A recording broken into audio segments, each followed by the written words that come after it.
Hello and welcome to the IALD Business Owners Webinar, Remote Working Collaboration. My name is Joe DeGuzman, Senior Certification Coordinator for the IALD and your host for today's session. Let me introduce to you our panelists. First, Gary Gordon, IALD Fellow from Gary Gordon LLC. Gwen Grossman, Professional IALD Member, Gwen Grossman Lighting Design LLC.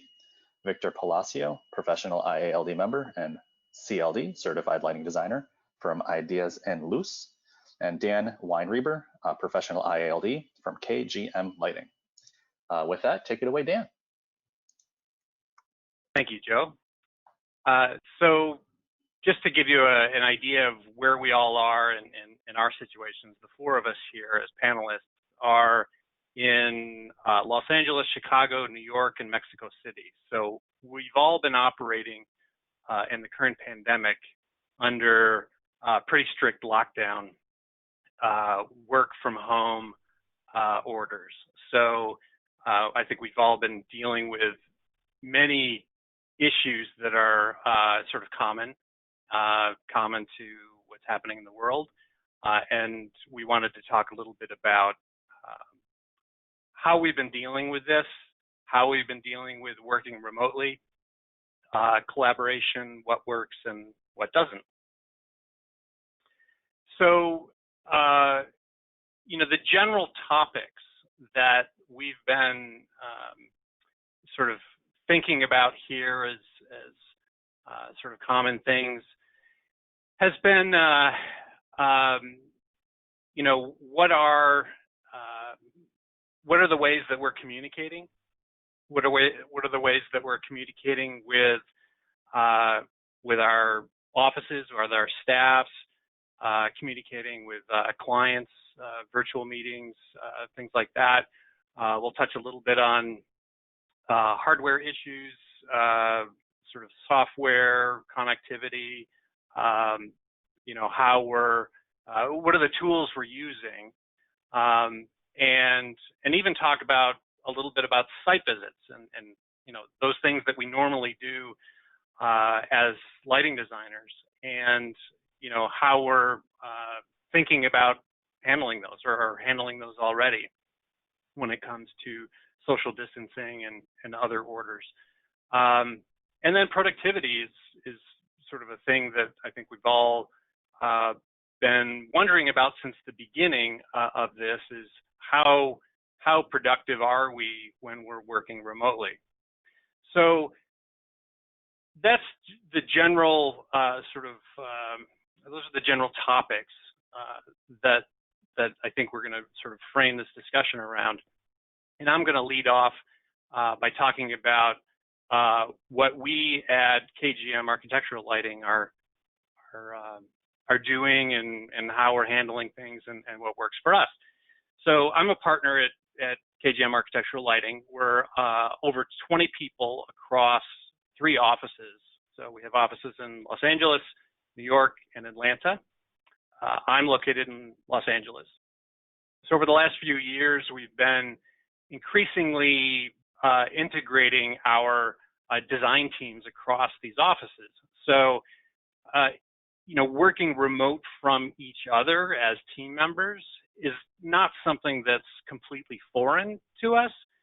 But obviously now that we're all working in our homes, we can't just turn to somebody who's sitting next to us and say, hey, what do you think about this issue? What do you think about this other project, whether they're working on that or not?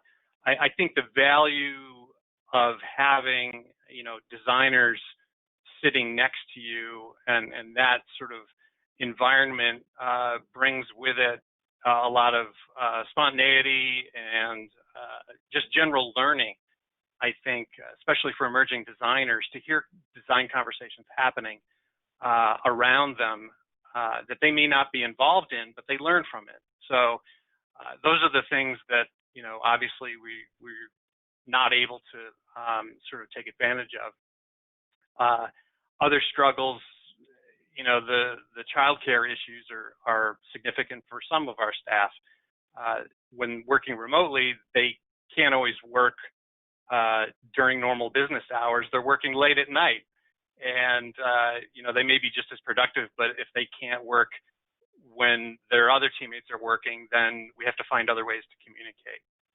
So communication is really something that day to day, our communication with clients is really not that different. When we're talking to architects and interior designers and owners, that hasn't changed too much. Obviously, we're not meeting them face to face unless perhaps there's a site visit. But when we communicate to some clients, I think our methods have changed a little bit. So when we're doing digital presentations, which I think most of us do, we've had years of experience in doing a lot of presentations digitally using PowerPoint or other sort of multi-page presentation techniques. But with many of our single-family residential clients, we might be sitting across a conference room table with a large visual and some concept imagery and things like that. And in that situation, we're able to use body language. We're able to look somebody in the eye and sort of focus their attention using non-visual communication. Now we're finding that we have to, like on our larger commercial projects, we have to curate our presentations to those clients who are usually not designers. We have to curate things in a way to focus their attention and to really communicate those ideas. So we've noticed that that's been a bit of a shift for us. Our virtual meetings, we found that a lot of our clients, architects running projects, has scheduled a lot more conference calls and video meetings. So that's certainly been something that's been a change. I think it's really easy to schedule meetings, and we found that it always helps to have an agenda beforehand, because if every single consultant on a large project is there and we're all listening to people talk about plumbing, it's not necessarily focused on our work specifically. So that the virtual meetings, maybe that's a good segue to talk a little bit about the kind of platforms that we've been using at KGM and the tools that we found useful and helpful. We've been using Google G Suite for the last couple of years. When we shifted to Google G Suite, it was really about email as an email provider. And, we didn't make, extensive use of the other tools that come with that as the sort of enterprise version of that. But certainly now that we're working remotely, we've really found a lot more use of things like the Meet apps. So the virtual meetings, the video meetings, screen sharing, things like that works really well internally, not always well externally if somebody doesn't have a Gmail account. The chat app has been really convenient, in ways that we didn't predict. Telephone calls are easy with teammates if we're talking about, design issues. But if a 2 or 3 year old kid runs by, steals your cell phone and kills the battery, you have to find some other way of messaging, let's say. So the Google Chat app has been something where it works on the phone, it works on the desktop, and the communication can continue to flow. The other Google tools and applications like Google Sheets and Docs have been really helpful. And now we're using those more and more, where multiple people can be using the same or can be editing the same document in the cloud. So that's something that starts to perhaps replace some of the physical server issues and services we have in the office, and probably will continue to use more when we get back into the office. So then I'll move on to connectivity in the next slide, and really wanted to share what we've been finding here. We've been using remote access to the office for certainly for our senior designers for many years now, being able to log into the office, log into the server, use that as a tool to access files. But that's been just a portion of our staff. And what we've noticed, and now that everybody's working remotely, is how we connect to the server matters, and it matters with bandwidth and the sort of user interface. So what we found is that we don't want to have too many people using the VPN, especially if they're using large files like BIM files, Revit files, things like that, because when everything is sort of moving across that VPN line, things can really slow down when one's using, one's computer at home. But then if somebody's using LogMeIn to remotely control their computer in the office, that computer running something like Revit, that we find is not being so much of a bandwidth issue. There is some lag. There is some lag in the user interface of LogMeIn.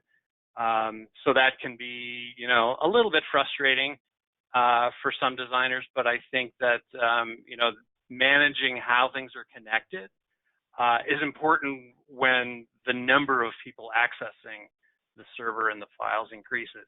And while we've all been probably grumbling about, BIM 360 and the cost and licensing and things like that, where teams are requiring us to work off of a cloud model in real time, we do find that actually improves some of the bandwidth issues, and so that's been an interesting sort of discovery that we've found, is that actually helps. So those are some of the things we've been dealing with. I was going to sort of hand it over to Victor and see if he has any questions or see how he's handling some of these issues. Thank you, Dan. And good morning, good afternoon, everyone, depending on where you are. And I am curious about what you said, Dan, because what you are saying is that you already had some tools that you were using before, because you have 3 offices in different locations. So I wonder, how is this going to impact your office? What do you think about it moving forward? Would you see any changes that could come out of this situation? One of the things that we've been thinking about, the partners at KGM for a while now, is flexibility, but balancing the flexibility of where someone might work from home with the sort of culture of the office, and again, some of the things that I hinted at before, of just overhearing conversations in the office and things that you don't get when you're working from home.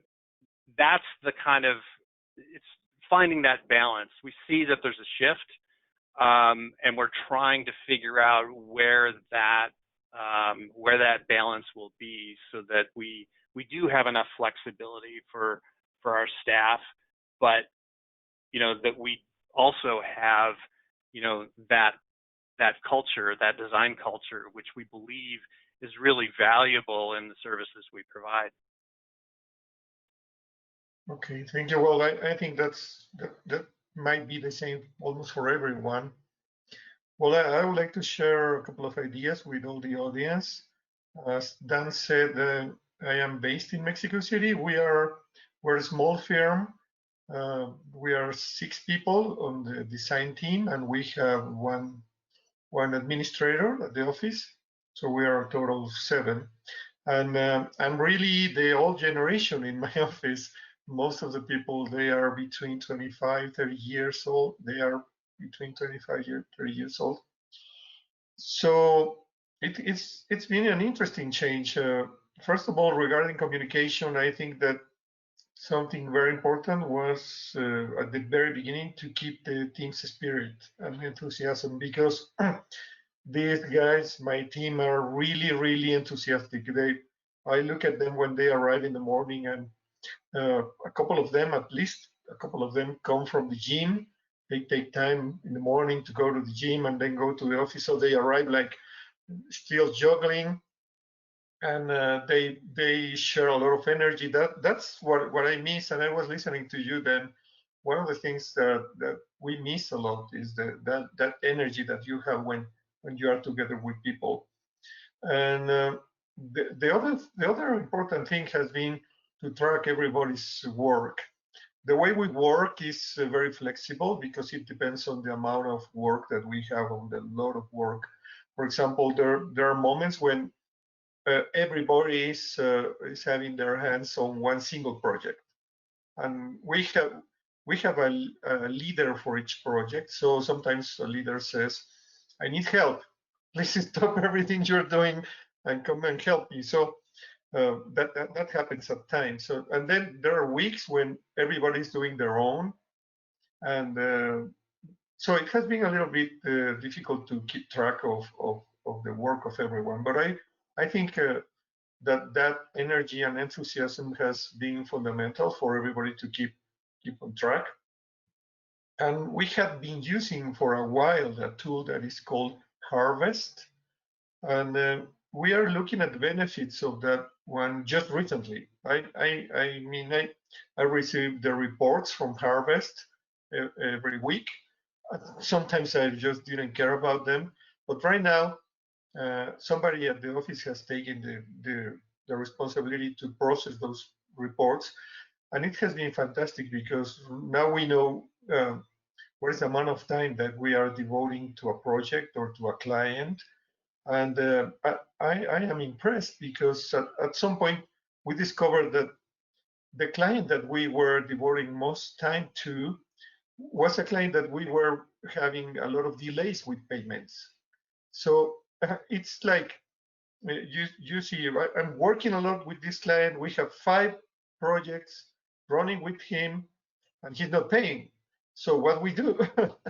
So uh, those tools are very useful. And when we were on the office, and it's like I would say that for us, the office is a more relaxed environment in terms of the pressure from clients. Because right now, as you also said, it's very easy that clients get on the phone. Actually, it's interesting. I would say that we are going back to the phone.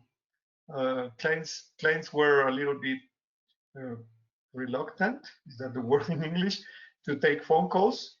You had to set an appointment, and they all usually said, oh, "Come to my office in a couple of weeks."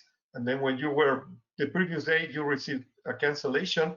And right now, it is them who are making phone calls.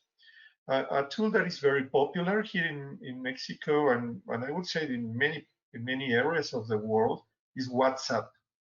And WhatsApp is great because you can have it on your phone and also on your PC or your laptop. And what we do at the office when we require instant communication, it is a WhatsApp. And you have chats. You can have a chat with clients, or you can have a chat about a project. Sometimes it's a little bit overwhelming when you have too many chats, but the good side of that is that I receive pictures. For example, I receive a picture or a screenshot from one of my colleagues, and I can make edits on the phone or edits on my laptop and put some arrows, some colors, and it goes back. And that's instant communication. That I would say that replaces the side-to-side worksheets, and it has been very useful. And regarding virtual meetings, we did some of that, but it has gone really high in terms of the amount of virtual meetings. And what you see on the screen is what we try to do. We try to keep everybody happy on the screen. And we have found that it is hard to work meetings on the screen. It requires a lot of attention. Actually, after 2 or 3 meetings in a day, I really need to take half an hour just to relax because it's very demanding in terms of your energy, of the attention that you have to do. I was listening. My wife is also very active in the industry, and she prepared a presentation for her colleagues and for clients about how to perform on the screen. And she was saying something interesting that you are looking at yourself on the screen, so you are also taking care of how you look, and that brings a little bit of tension. The other thing that I have found regarding virtual meetings is that there's a lot of learning opportunities. I, I, I've been attending conferences, seminars, face-to-face seminars, I mean, for the past years, a lot. But then in between, I just forgot about getting any training or improving my knowledge. And right now, I would say that I am taking 2 or 3 learning meetings from manufacturers, from associations. I just heard to a meeting from the Italian Association of Lighting Designers, which was fantastic, about doing lighting for historical districts. Or I have taken meetings from learning meetings from manufacturers. I'm not going to say their names, of course, right now, but it's been amazing the amount of opportunities that you can find now. I would like to move to the next slide, just to talk a little bit about IT. Well, we decided the first week that we decided to stay at home, it was like almost 3 months ago. It was in the middle of March. And I remember that we had a phone call. Usually we have a meeting on Monday mornings, to set up the schedule for the rest of the week. And during the weekend, we decided that we were not going to the office on that week. So what we found is that some of us had certain capabilities of hardware at home, but some didn't. Some people in our team had just like a very basic PC, and so they had to go to the office and pick their PC from the office and some other hardware and take them back home. And regarding connectivity, here at home, here in my case, it is my wife and myself, our son who is in college, but he's living with us, and also our daughter was still living with us. So we are 4 adults using the Wi-Fi, and it was terrible. You could see anytime anyone else was uh, connecting, you could see everything is low in your own hardware. So we had to hire an additional Wi-Fi connection from a different company. So we were sure that either one of those of them would work. Right now, I ask everybody at home not to use the connection that I am using. So that's the kind of things that you need to consider. And for example, you said something then regarding phones, I think, or it was maybe in our previous conversation. Some of our team members have their PC screen, but they don't have a camera integrated on their PC screen. So they need to set their phone aside when they want to have their face on screen, or when they are chatting to somebody else. And something that has been really interesting for us in terms of how we can deal with that is the quality of work. We said we need to provide consistency to our clients in the quality of work. It should be seamless for them that we are working from remote locations. We should keep our creativity and our innovation style.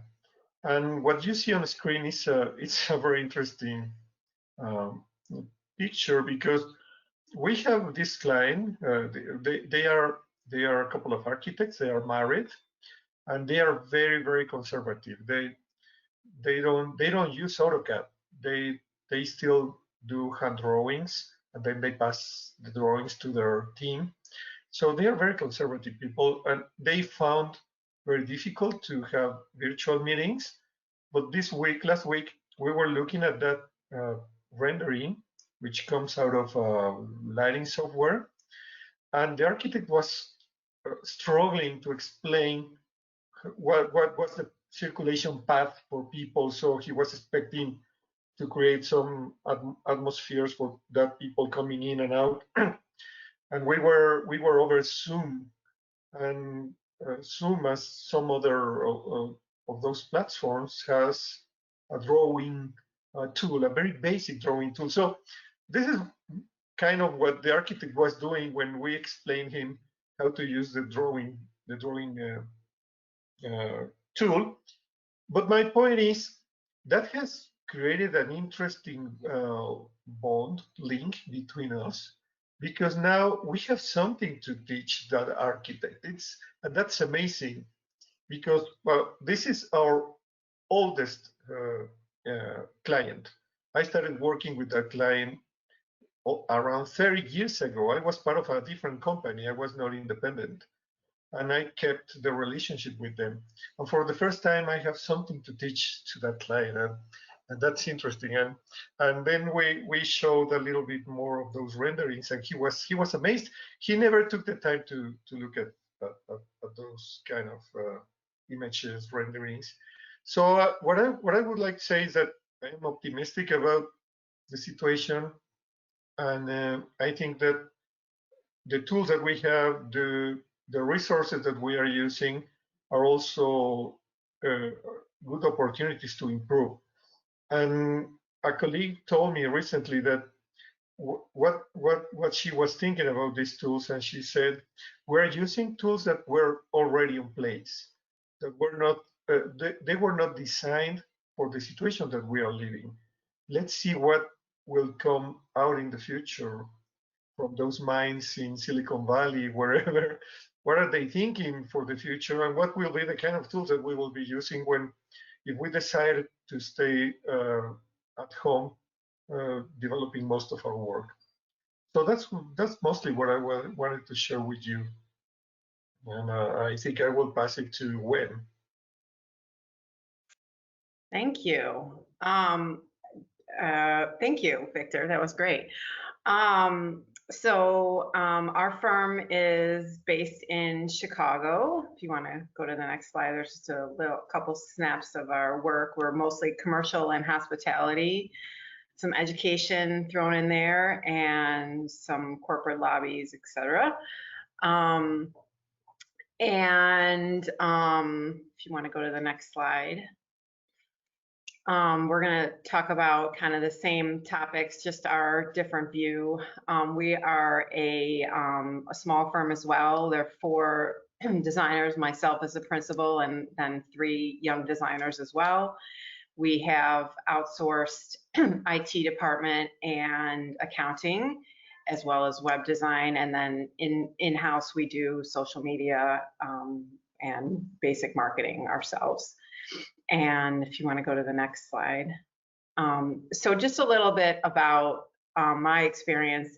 I know Dan talked earlier about using the Google House of Cards. We've been using basically Microsoft House of Cards, which we just started using when, I guess, the pandemic started. Prior to this, we've been using, I don't know, just Slack for basic text messaging and imagery for out and about. We'd use it on our phones or even in our office to send things back and forth. But when this first, I was a little naive, I want to say. I probably thought we would be home for maybe 2 weeks or something. So when this first started, I just signed up for a quick Zoom account because I knew how to use that, and I'd been on many of those before. And we had Microsoft Teams in the office, but I really didn't know how to use it. So then my team was like, why are you signing up for Zoom when we have Microsoft Teams? We can easily do this. So My team then taught me how to use it, and we were able to basically now have what I have now come to for the past 11 weeks, come to depend on as our lifeline, which is this video chat, remote working, which is the only way I've been able to stabilize for me, our team. So this is our lifeline for communication between each other. We have remote working communication daily meetings in the morning. So we touch base. We kind of have, I think they all think I'm a little cheesy, but I'm okay with it. We have our morning gratitude, or just like something good that we want to bring to the table that keeps the team together. It could be something we're looking forward to. It could be a goal for the day. Sometimes we talk about personal goals. We definitely talk about a work goal. We go through each person and what deadlines are due for every day and who needs help from the team. So that way everyone who is working, we're all working remotely, everyone knows what's on everyone's plate and if someone needs to jump in and help. And it helps me to organize every day because I'm obviously juggling, we're all juggling a lot of things, and it's mentally fatiguing working at home and not seeing all these things every day. So just getting that reminder, refresh every morning as far as like, okay, here's what I need to accomplish every day, and visually seeing people's faces and saying, no, Gwen, this is what we need from you, has been, like I said, our lifeline. So also I think just, and believe me, I'm not made up like this every morning. So it's been real. It's been keeping it real. Just like, wake up, what's on the table, what's everyone doing, and it's really been very helpful. We also use it throughout the day to send messages like, this is ready for review, or just questions that maybe we don't need a full video chat, but it doesn't warrant an email. It just is a quick question, or hey, this is ready to be reviewed. I put it in this folder. And we do that in the office too, but this is just another way. It's like, okay, I've got an unread note. I know I need to check that off. And it works throughout the day. Also, they can obviously work within each other to, oh, I've got a Revit question, I need help. And then obviously the screen sharing function as well. So I'm a big proponent in the office of, I'm missing the tactileness of sitting down next to someone and getting in their business of like, what's on the screen and how can I help, and what if we move this fixture here, and what if we do this and this? So now I can screen share with them, and with Teams, you can say, ask for control. So you can get your own little mouse in there with your picture. And so Gwen's little head gets control, and I can literally go in and say, move this. What about moving this? What about this? What about lighting this wall? And so it gives me as much of a tactile experience as I can get in the drawings or in the schedule or what have you, that we're still working together as a team and getting that as much of in-person experience that I and the team person needs as well. So it's keeping everyone closely knit. Reality of what goes on. Doorbells ring, dogs go off, babies cry, all these kinds of things. So anyway, that's the reality of what's going on here. So the remote, let me just close my door.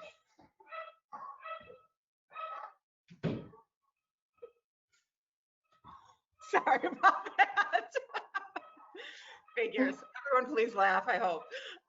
Okay, and then that's energy coming from your house. So, I can't help it. I mean, on the plus side, I've got to spend a lot of time with my pets. So, okay, and then the other thing that's really been helpful is that the way that I've always set up my office was to kind of always be on the go. We've always had, everyone on the team has always had laptops, and I've always used, whether it's Dropbox, I'm not, sorry for using names here, but this is what we personally use. I'm not against Box or any other service, but we've used Dropbox, and we used Teams on Dropbox, which allows you to have, every team member has, it's like one subfolder, and then there's folders for each project under that. And boy, that they just don't want to go away. Anyway, with the Dropbox, it is cloud-based, and it allows you to be anywhere and access your files. So we didn't have to worry about remoting into a server at all. So that's always been kind of seamless. And then with Log Me In, we've always had a remote IT service, which when I first started on having a remote or an IT service, I just thought, oh, I don't know if we need this. We're a small office, and after this pandemic, I don't know how I would have ever lived without it. In the first week, we had not one, not two, but 3 laptops go bad. So we had new laptops bought and delivered, and Log Me In was put on, and all the Revit and all the software was delivered remotely onto the computers via Log Me In. So that's been a godsend. So having those systems in place already was there. The thing that we didn't have was a lot of people, and some people still don't have desks at home, which I wish I could provide. We have gone to the office and gotten the extra monitors and provided those for people, because it's just hard, working on Revit and schedules and everything in several places. So we're doing our best to give everyone the tools that they need. But those are some of the tools we've been working with. As far as productivity in general, I would say we're just doing the best we can. But another tool we use all the time is Bluebeam, and that is also been helpful just as far as marking things up. And I would say, if anything, it's on my side, it's helpful because we can draw notes and everything quickly. It does seem to slow down the process a little bit. It's not like walking over to someone's desk and saying, just blurting out what you want to do. You have to pull an arrow, write it out, So I find, quite frankly, that it's taking me quite a bit longer to do things. And in the beginning, the first couple of weeks, I kept thinking, I'm so tired at the end of the day. And it's like, has anyone ever heard of Zoom fatigue and markup fatigue and all these kinds of things? Like, these Zoom calls, they all are very focused, and I feel like it's just a different type of energy that our brains are not, or now we've probably become a little bit more accustomed to, but it was a definite shift of energy for me to get used to, switching into this at-home world. I'm used to going out, walking around outside, going to client meetings, sitting down with people. So it's nice to be able to be in your home and, connect virtually, but there is definitely a loss of that connectivity of seeing people in person and stuff, and also your own staff being able to just mark up drawings a lot more efficiently. So that's kind of where we're at the moment. And so I'm gonna pass it off to my colleague Gary, and let's hear from him. Thank you, Gwen. I appreciate it. Hello, everyone. I'm excited to be talking to you from New York City today. We're a team of 7 people working on a wide variety of projects all over the world. We do commercial, corporate, retail, hospitality, institutional, art-related, and high-end residential projects. I have taken a slightly wider view of looking at how we communicate, and I'm going to run through our slides quickly because I see that we're quickly approaching the hour. For us, working from home is different from working remotely. Working remotely, we've done all many years when traveling for projects, from job sites, hotels, airports, train stations, vacations.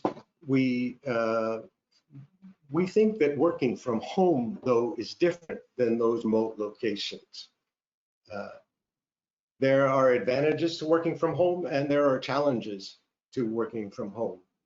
The advantages include it saves commuting time. A number of people who had a long commute to the office now don't need to use up that time to get back and forth to work. I think working from home can help team members with young children who otherwise have found it difficult to secure childcare. Working from home exposes us to a larger pool of workers. If you're all working from home, then people don't need to be physically located in any one city. You could employ people from any part of the world. We haven't noticed any discernible drop in productivity by the fact that we're meeting all of our deadlines. I think we're working much harder and perhaps longer to keep up that productivity. As everyone mentioned earlier, there are challenges to working from home. It's not ideal for design collaboration. We're used to having heated discussions around a drawing in the office. We're used to the offhand chance communications that you can have when you're in physical proximity. I think the design process is less spontaneous when we're all working from home. And I think management is much more demanding. We really are no longer a team of 7 designers. We're a team of 7 homes. And everything that happens in everyone's home, pets, children, spouses, partners, whatever is going on in the home has now become part of my business. So we're 7 homes involved in creating lighting design. As a couple of people have mentioned, it's easy to schedule way too many meetings and leaving no time to get anyone's work done. I think for some people, it can remain motivated or innovative when in their home situations. Gwen mentioned that people might not have the ideal physical conditions to work, and that makes it much more challenging. I also think that project coordination with other trades is much more complicated. You aren't standing next to each other and working out conflicts or working through conflicts to come to a quick resolution. And I think it's important that everyone think about their workspace in terms of the ergonometrics.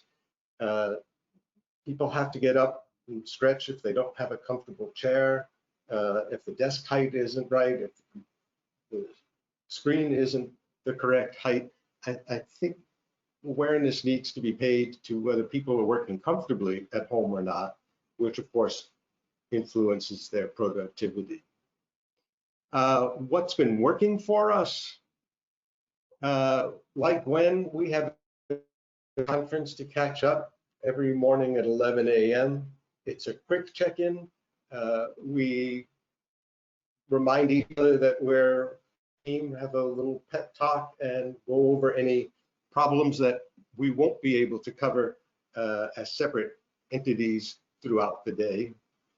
We use both Microsoft Teams and Zoom. We like Microsoft Teams a lot. We've been using Zoom because so many of our clients and project team members are working on Zoom that sometimes it's just easier to hop onto another Zoom conference after a client call. About 15 years ago, we migrated to a cloud server. We used the Box platform. So we didn't have any transition to make in terms of checking in with our servers or computers in the office. And the thing that we like most about Box is that two people can work on the same document at the same time. It's easy to work on different parts of CAD file, for example, at the same time. We recognize the emotional impact of people working at home. There's stress to working at home. There are all sorts of distractions. There just like connections with your friends and family. I think people miss connections with coworkers and perhaps with clients or other project team members. It's something that we're paying very close attention to. And also structured time seems to make a difference. I've been experimenting with a schedule of working every hour, 40 minutes on projects and 20 minutes on the distractions that are around my home. So I'm completely focused for 40 minutes. And then for 10 minutes, or 20 minutes rather, I get to do other things. Most of the time when the 40 minutes are up, I can't stop my work, but I try to make time to take care of other things during a separate period so that my time of working on office projects is always focused. The future, I don't know if any of us really know right now what the future holds.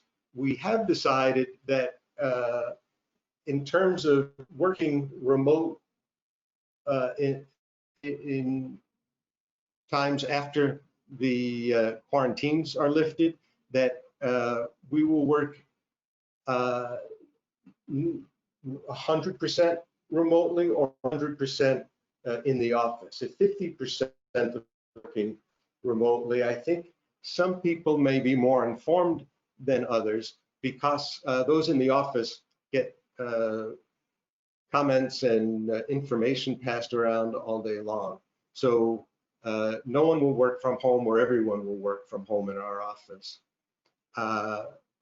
Client collaboration, of course, is a challenge for the future.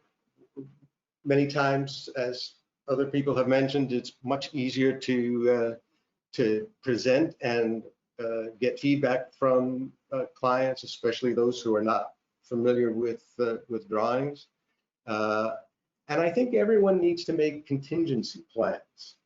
The AIA reported that the demand for design services in April had its steepest month-to-month decline on record.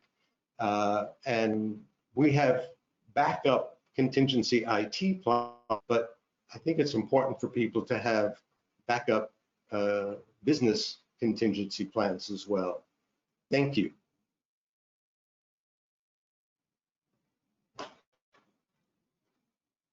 I have a question for you, Gary, and that is, have you noticed any change in your clients' expectations through the pandemic?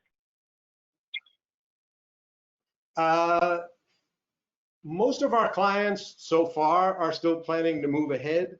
I think it becomes more challenging to them as markets change.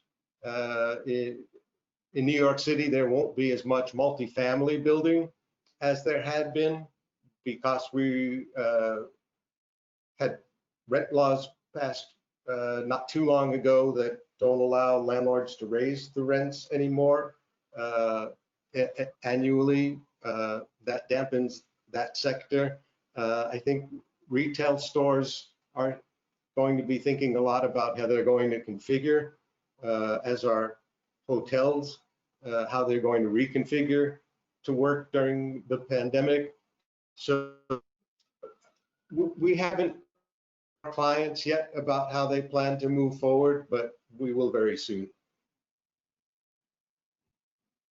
Okay, great. Thank you so much, everyone. We're getting a little short on time, not too short, but I think this next question will probably eat up the rest of the time. So I'm going to pose this question to everyone and then just pass it along to the next person. You all have firms of different sizes and different technologies and obviously different policies. How does your team plan to return to the office if you are going to return to the office? So let's go ahead and start with Dan and then go back in the same order, Dan, Victor, Gwen, and then I think Gary already kind of covered that, but if you wanted to cover a little more, we'll do that. So Dan first. Yeah, we've been, we don't have a plan in place yet. We're developing this through many discussions amongst the partners and human resources. And, you know, it's going to depend on the locations. I think some locations like New York City are in a different situation because of the public transit, because of the challenges that poses for social distancing and staying healthy. But there are, you know, we've been having this conversation for probably a month and a half. Like, okay, so let's start thinking about what happens when we get back to the office. We've got more room in Los Angeles, as an example, but we still are trying to figure out, even through surveys with our staff, how, you know, what's your situation like? What's your personal home situation like? And we probably will see some people come back almost 100% every day in the office, whereas others are probably maybe starting out part-time. We don't know even when schools are going to be open, so it's evolving. Victor? Well, what I can share in my case is that I received this question 3 weeks ago from one of the designers in our office, and she was very interested in learning what I was planning. So I put the question on the table for everyone, and we decided that for the month of May we wouldn't do anything. We would keep at home. So now today is the last day, working day of May. So this week we talk about keeping that for the next couple of weeks. So next couple of weeks we will be completely at home, and maybe if they are lifting the restrictions in the city, maybe on the third week of June we could go back at least to check how things are going in the office. But we had a couple of concerns. First one is where are the actions that we need to take, like taking the face masks. We have, fortunately we have enough room so we can spread the working stations, or we can do that. But the big question is, what are we going back to the office for? We think that we can't go back just to start working again like we were doing 3 months ago. But if we are going to the office, for example, one day, what are we going to do on that day? That's the big question on the table. What it would make it worth to go back to the office? And we are thinking about that. Yeah, that's a very good point, Victor. I think the same thing. What are we going back for? Because I don't know that we'll have meetings at architect's office. Even if we go back, I can't imagine going to an architect's office, maybe not even this year or until there's a vaccine, because it's one thing to have people, our own people in our office, but I can't imagine an architect hosting us for a while, because they won't want to have outsiders in their office. I don't imagine, but I could be wrong. So I don't know how that would work. I think the only reason to go back to the office would be for us to collaborate together, which of course we would all love. But as far as we're in Chicago, and I think the public transportation issue for my staff is the biggest health issue. And so we, like you, have been, you know, okay, we're definitely going to, our stay-at-home order was through the end of May.